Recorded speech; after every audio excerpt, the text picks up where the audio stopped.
that Jack lived at the hotel where Miss White worked and followed her to the station. A man who killed a couple and dumped their remains near Clifton Suspension Bridge has been jailed for a minimum of 42 years. Justin Andres Mosquera murdered the men at their home in West London last summer. Sean Dilly sent this report from Woolwich Crown Court. Justin Andres Mosquera smiled as he was led out of the dock after the sentence was read. Mr. Justice Bonathan branded him an odd man and an incompetent criminal. He told the court there had been significant planning by the Colombian national to take the lives of what he called a settled and affectionate couple. His victims, Albert Alfonso, who was 62, and Paul Longworth, who was 71, had welcomed Mosquera into their home. But Mosquera abused their trust and took their lives in a bungled attempt to steal their flat. The judge called the murders premeditated and thoroughly wicked crimes. A key witness in the China spying case has revealed he removed the term enemy from the final draft of a witness statement submitted to prosecutors because it did not reflect Conservative government policy at the time. Matthew Collins, the UK's Deputy National Security Advisor, has written to MPs to say he took the word out of his account, the final draft of which was seen by the then Prime Minister Rishi Sunak. Prosecutors have blamed Mr. Collins' statements for the dropping of the case. In football, the Championship club Sheffield Wednesday have gone into administration. An automatic point deduction means the club is now 15 points from safety. Ben Croucher has more details. Administration will effectively end the tumultuous 10-year reign of owner Dejphon Chansiri that's seen numerous financial breaches, including not paying staff on time. Potential new owners are already in talks with administrators.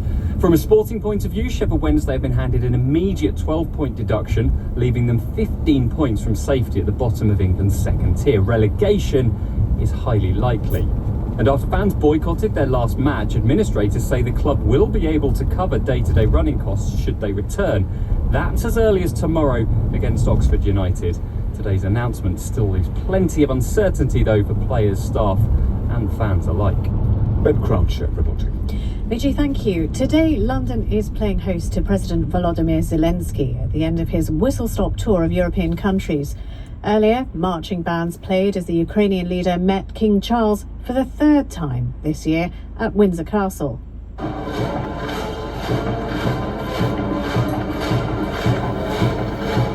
After the pomp and ceremony of Windsor, it was over to Downing Street and down to business. Keir Starmer greeted President Zelensky with a hug and a handshake. Then the pair went in. The press was allowed to hear the opening comments by both. We've got really important business to go through with the coalition willing today, but it's very good to be able to welcome you back. It is very good that we are frequently meeting like this so that we can share the challenges and work them through, and we stand, as we've always stood, as your closest supporter and ally. But the Prime Minister made clear there was still much more to be done. I do think that this week we can really bear down on Russian oil and gas. Huge steps forward this week already. I think there's further we can do on capability, particularly long-term, long-range capability, and of course the vital work of the coalition when it comes to the security guarantees that are necessary. Now, as we speak, talks are still taking place between the coalition of the willing, and what they mean by that is it's a group of more than 20 countries supporting Kyiv. Now, this section of the discussion is private, but earlier we did hear comments from European leaders. France's President Macron, for example, emphasised the need for increased financial and military support for Ukraine. We all share the same objectives, meaning giving visibility and providing financing for Ukraine. In parallel, we also need to continue to step up our military support to Ukraine. Air defense capacities, long-range capabilities, drones and anti-drone systems. So that meeting is still ongoing. We'll keep you updated on any developments throughout the programme. What do these warm words and handshakes actually mean to the people on the ground in Ukraine? Well, Rachel Elias is the Director General of RUSI. She has previously served as Defence Advisor to the United States mission to NATO, has also served as the United States Secretary of Defence representative in Europe, and joins us now. First of all, there is a lot of warmth, obviously. There is a lot of talk of camaraderie and support. But are things actually changing? Is there more support coming to Ukraine? Yes, good evening. There is really positive momentum I see out of today's meetings. You have to remember this group of the Coalition of the Willing has been meeting pretty consistently on a monthly basis since March of 2025. And this is a really important signal for Ukraine going into the winter. Among other things, we saw a round of sanctions, not just from the United Kingdom, but followed by sanctions from the United States and the European Union on Russian oil and gas. We saw an agreement by the U.S. to allow Ukraine to use U.S. targeting data for the Storm Shadow missiles that have been provided by the UK and France. And then perhaps most importantly today, we saw a commitment from the UK for faster delivery of some of those long-range missiles that are so important to keeping Ukraine in the fight. I want to come to the sanctions question in a minute, but first of all, I mean, is this not a kind of a pattern of behaviour? The one voice that is missing from this Coalition of the Willing here in Europe is President Trump's, and we saw just over, I think it was about a month ago, that, you know, a meeting descended into shouting at the end, and then you have Europeans hugging and handshaking. Without the two doing the same thing, does anything change in real terms at all? It's certainly a different way of negotiating.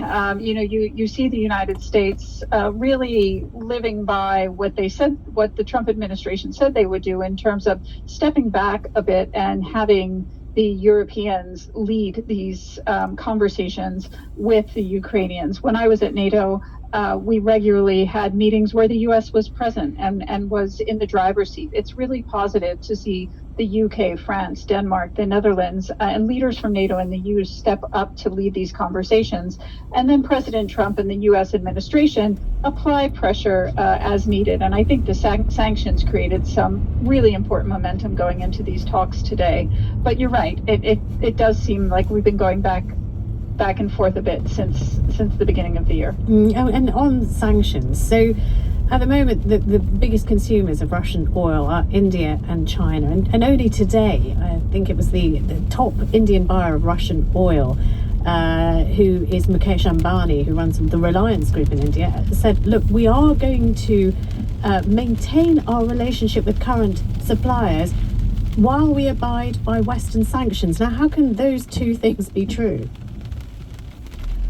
I think a lot will depend on how the sanctions are enforced, but when you speak of India, I think it's important to hone in on the UK sanctions. There were provisions in the latest package of UK sanctions which talked about banning countries refining Russian oil and gas. And so that is something that India has been doing with tacit Western support for some time. I think this is an important signal and recognition that has been funding Russia's continued war on Ukraine, and that's something that needs to stop. But as a middle power that is dependent on relations with a variety of countries, India is in a difficult position, but it's reassuring to hear that they are tracking these sanctions and have an intent to try to abide by them. A little earlier this week, on our sister program, The World at One, Andrei Fedorov, who is a member of President Putin's advisory team, former Deputy Foreign Minister of Russia, said that at the speed Russia is currently going, it would take 90 days to take the whole of Ukraine. He also said Ukraine can continue this war for another 2 or 3 years, but Russia can continue this war indefinitely. Is that also your assessment? That is difficult to believe. I mean, we've been at this war for, more than 3 years now, and Russia has made only marginal territorial gains. And by all other measures, they are losing this war. They are losing this war in terms of their own influence in the world and their own economic strength. And the Ukrainians have shown everyone that they have the will to fight and to carry on, even under very difficult circumstances, against a much bigger foe. So I think that's the usual hyperbole from the Russians. Yeah, I mean, I should have said, actually, I might have misled you there. I think he said it would take 90 years to take the whole of Ukraine, but Ukraine can continue the war for only 2 to 3 years. I think that was the assessment. Finally, what do you think the next chapter is going to be? I mean, are we going to see some of the weaponry that President Zelensky has asked for finally being delivered? I think we'll continue to see continued pressure on Russia to try to bring them to the negotiating table in good faith. I think that's political pressure, economic pressure, international isolation, all of those things must be wearing on the Russian government and the Russian people, even if they don't say that openly. The second focus is getting Ukraine through the winter. That is always the hardest period to fight through. So today's promises of accelerated missile provision, more assistance for hardening their energy resilience over the winter, that is another thing we need to continue to watch. But, we don't know where this is going to go. We just need to keep Ukraine in the fight. Okay, thank you very much for being with us. We do hope to speak to a Ukrainian voice also on this, Vladimir Prostaiko, but at the moment we're finding it difficult to connect him. As soon as we do get him, we will bring him to you. But in the meantime, another twist in the collapse of the China spying case. Dominic Cassiani, our Home and Legal Affairs correspondent, is with us. What's going on? Well, my word, this has been rather complicated this afternoon. We've had a slew of letters published by the Joint Committee in Parliament, which is overseeing effectively a short-term inquiry into what went on.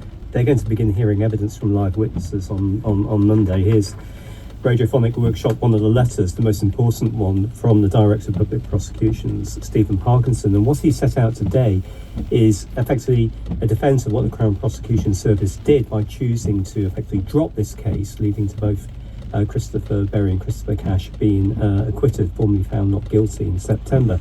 And in essence, what he says, the DPP, is that this case couldn't go ahead because Matthew Collins, the Deputy National Security Advisor, now he's a government official, basically has to know everything there is to know about threats to the nation. He could not give the CPS and the prosecution team a statement explicitly stating that at the time of the alleged offending, that was when the Conservatives were in power, that the Conservative government at the time considered China to be the enemy, a threat to national security in those absolutely black and white terms.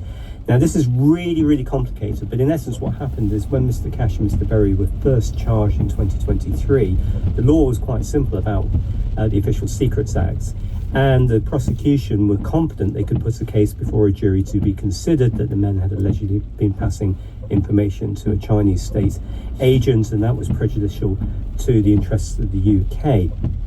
In 2024, there was a ruling in a very similar on a very similar issue involving a Russian case, and in that case, in effect, what the Court of Appeal said: well, look, if you're going to use the term enemy, that's ultimately a decision for a jury to decide whether someone's an enemy. But you've got to provide some evidence about what an enemy is. What is the evidence in that particular case? And in that Russian case, the Deputy National Security Advisor, the same official, had given comprehensive evidence about why Russia was the enemy.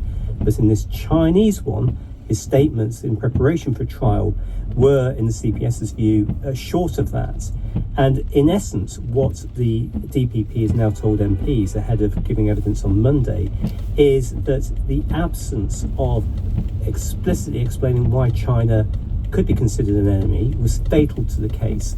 And critically, Matthew Collins had said in a series of crunch meetings leading up to the case collapsing that he simply could not tell a jury that the government between 21 and 23 had considered China to be the enemy at all.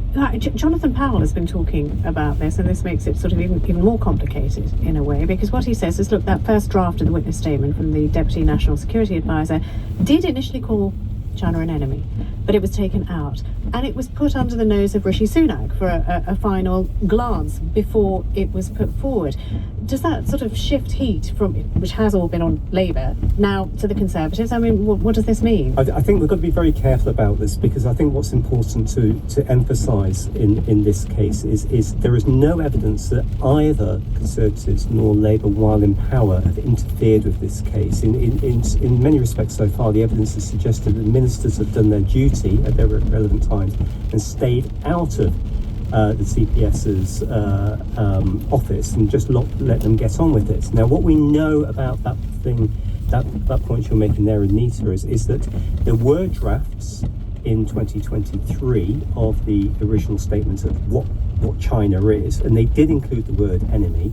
But by the time the draft was completed by December 2023, Matthew Collins had removed the word enemy because it effectively didn't reflect the government's